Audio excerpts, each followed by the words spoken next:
confused by finances, investing, estate, and retirement planning? Well, I went to school so you don't have to. Welcome to Finances and with Kathy and Jennifer. Welcome to Finances and Military Benefits. I'm Jennifer and I'm here with Kathy. This week we'll be covering some of the perks offered for citizens who serve in the military, including help with buying a home and assistance for college, built-in tax breaks and tax savings for serving your country, and the opportunity to purchase life insurance at a great rate. So how's it going for you guys? I know last week we talked about the home buying. When you guys going to be able to move in? We are going to close mid-August, so we'll be moving at that time. Have you started packing or you're delaying that for now? No, I'm putting that off for now. That is the one thing about moving that's the worst. Yes. Right? Yes, So, it is. I know for myself, I have been working on this house for years now, and especially the last, I don't want to say 5 years or so, I'm good to go. So until they have to take me out of it, I think this is where I'm going to end up staying for a while. Partly because I don't want to move. Yes, exactly. Good for you. This week, we're going to talk about some military benefits. We just started thinking about friends that are serving, and it made me realize that there are lots of perks to being in the military, and maybe it's a career you're considering, or someone in your family might be considering, or maybe it's you and you just didn't realize all these things are available to you. So we thought we would give that a chat today. So we're going to start with the GI Bill, which has actually been around since 1944, but today I'm going to focus more on the post 9/11 GI Bill. So if you've served on active duty after September 10th, 2001, you may qualify for this benefit to help you pay for school or job training. They may cover part or all of your tuition and fees, provide money for housing, books and supplies, or even money to help you move from a rural area to go to school. The specific amount you may qualify for will depend on how much time you've served since September 10th, 2001. And if you have unused benefits, they may also be transferred to a spouse or dependent child. There are other GI Bills that you can look into as well to see if you meet those qualifications. And all of the requirements can be found by going to va.gov and searching GI Bill. So be sure to go there to check all of the specific qualifications.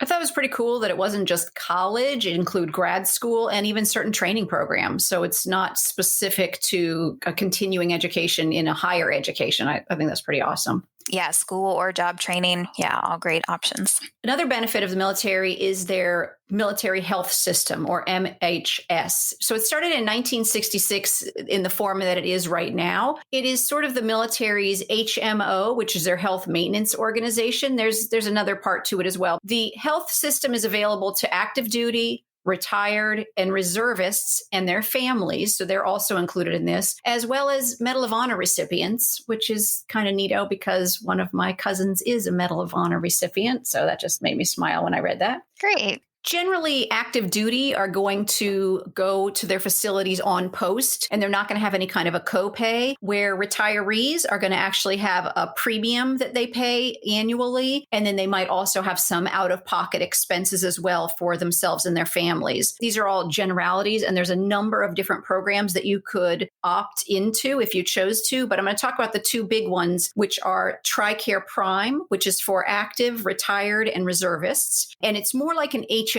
model, which just means they're going to say, here's the facility. If you want to see somebody, it's going to be somebody probably in this location. You might be able to choose your primary care doctor, but you're going to have to get referrals to go to specialists, and there might be some copays. There's an annual enrollment fee for them. TRICARE Select is going to be for people who are located in a place where they might not have facilities nearby.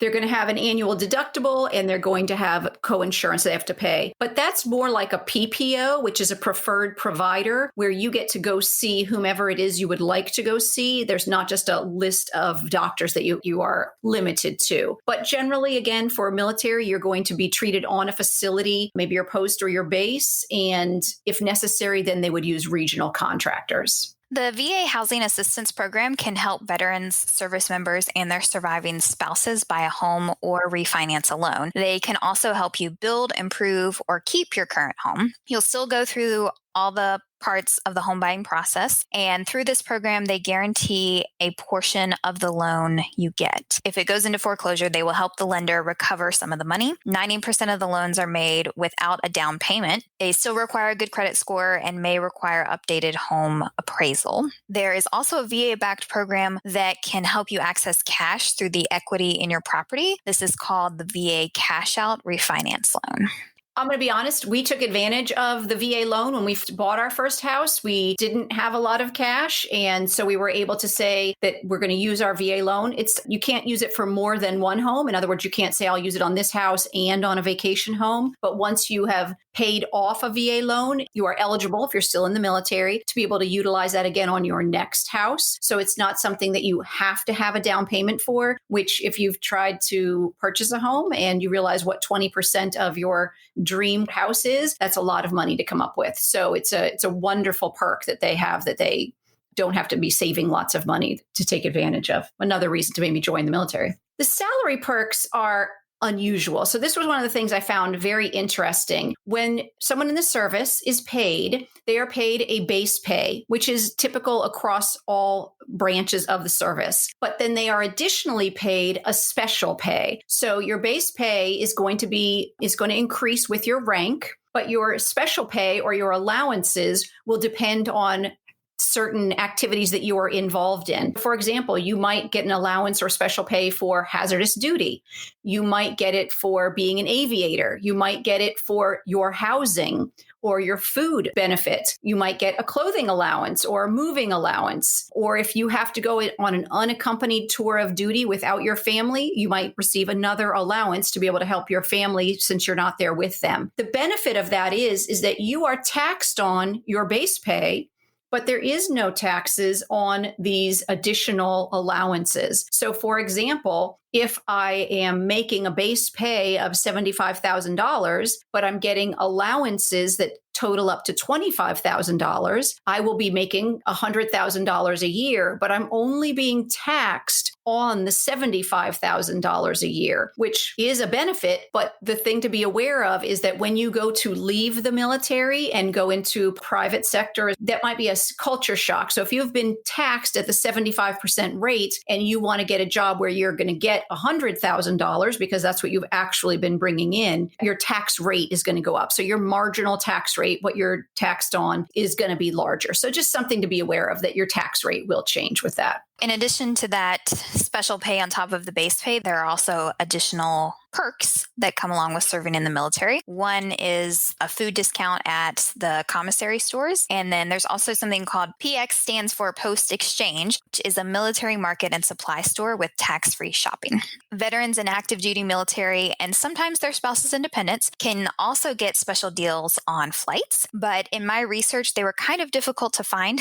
So it's best to actually call the airline and ask specifically for the discounts they're offering at that time. The deals may also only be available if there's room on a last minute flight, for example, but it's definitely worth asking, as it's a small way that airlines say thank you for your service by providing you with discount flights so that you can see your family and they know that you might be traveling more often for things like that. The MWR, a network that provides support and leisure services for service members and their families. They may provide information and deals on things like travel, dining, even resources for singles. There was even tips to get through a breakup, sports teams to join, like an intramural kind of sports team, childcare and youth programs, and automotive skills.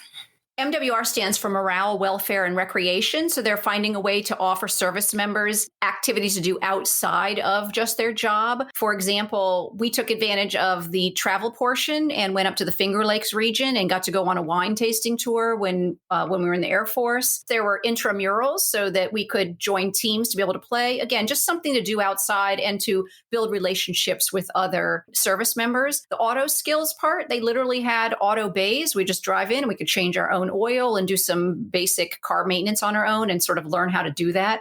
Again, these are all perks that are within the military and they just have to sort of look into it. I found some of these on militarypay.defense.gov, and it was very interesting, all the fun things that you get as well. Life insurance is another benefit, and there's many different kinds of life insurance that you can get as a service member. You can get term life insurance until an end date. So this insurance the military offers, you're auto enrolled unless you choose to decline it for some reason or you want to get less insurance than what they would normally enroll you in. And the premiums are automatically deducted from your pay. It's called SGLI, which is Service Members Group Life Insurance. Again, that's a term life insurance. So you pay for it and you get it through the end of the term. In this case, the term will end 120 days after you end your service, your separation from service. But in the meantime, you'll have life insurance during that entire time. You can get survivor pay for up to 55% of eligible beneficiaries, so family members, or an annuity for retired members. It's not taxed as income, so they would receive this benefit. And if you passed, and then that would not be something that they were taxed on for receiving that. This group life insurance, you can get up to $400,000 for only $25 a month. There's also other kinds of insurance that are available. For example,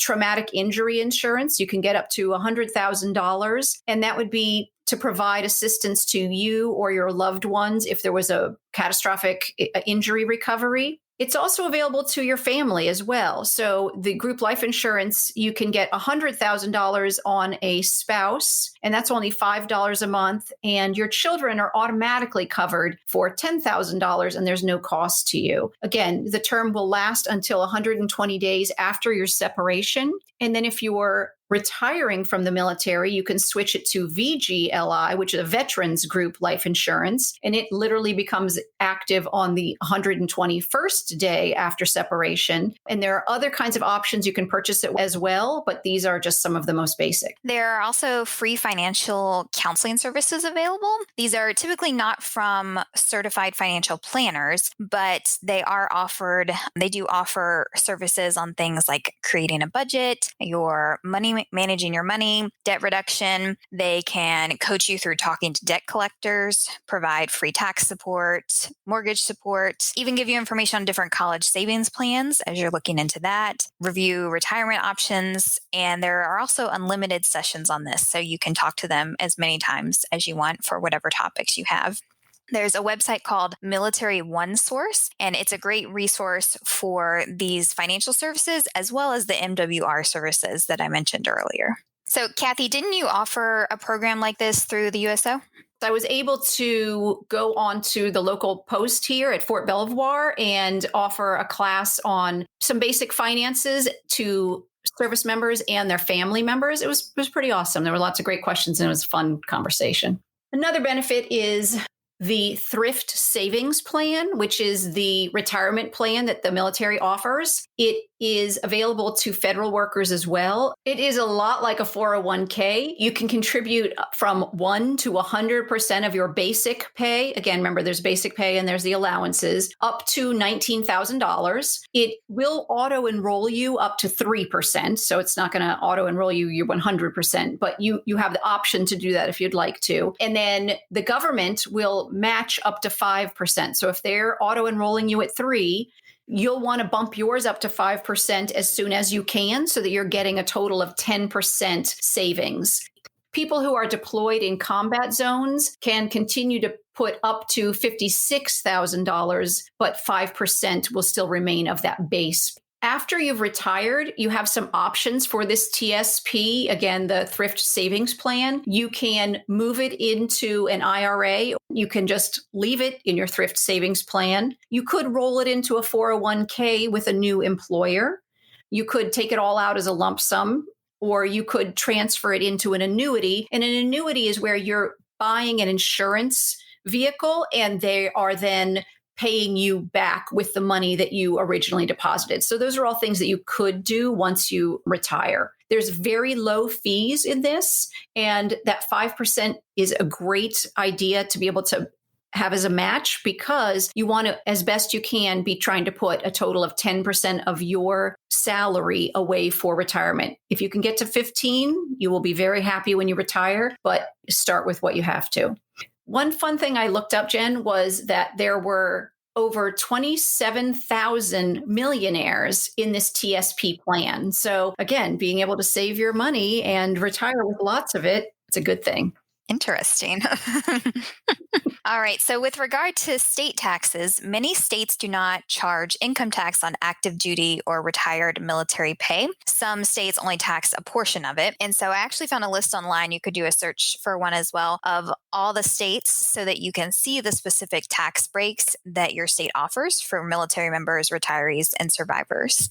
That's a big benefit to not have to pay state income tax. If you're only paying income tax on your base pay, which is not including lots of other money that you could be making, and that's just for federal taxes, and then not paying any state taxes, that's a lot of good money that you can save back and put towards your own retirement. So definitely look into all of these ways to start saving so that you have money after you separate from the service. One of the last things that I found is just near and dear to my heart because it's an organization that I belong to, which is the USO. And the USO supports service members and their families. United Service Organizations is what USO stands for. It keeps service members connected when they're away from home. So, for example, they might offer classes like the one that I taught. They might give a place to rest in an airport or on a post, which is where I volunteer at, is in an airport there. So that, again, as they're moving between flights, they have a place they can come and just chill, get some food, watch some TV for a little while. They also offer to service members entertainment. When we went to New York on vacation, my family and I, we were able to get discounted tickets to Broadway shows. There's networking that goes on. You've probably seen care packages or written some cards to service members at different places. They'll say, just write a note kind of thing. And to help people with those life transitions that they might be experiencing. Again, that's not specifically a perk of the military, but it's a wonderful organization. And if you'd like to volunteer for them, they would love to see you. Have you ever signed a card like that or say, oh, I've done that before. I've put those packages together or something like that? In my schools that I've worked in, we often write letters to veterans on Veterans Day and mail those off to different organizations so that they can receive those. Or friends of the family that have served, and then they get to get up and talk about that and why that's important. So I think that's pretty awesome. Thanks for listening to Finance and Military Benefits. And we'd both like to say a thank you for all of your service. We know you chose to listen and we're grateful. If you've enjoyed this episode, please subscribe and share. Please also consider leaving us a review because it helps us bring financial education to others. Let us know what questions you might have on our Facebook page or at Finances And by going to our website at financesand.net. You can find infographics now at our website. Thank you, Jennifer, as well. Finances And does not provide tax or legal advice, and nothing in this podcast can be construed as such. Always consult a tax, accounting, or legal professional for advice on your specific situation. Remember, I went to school, so you don't have to.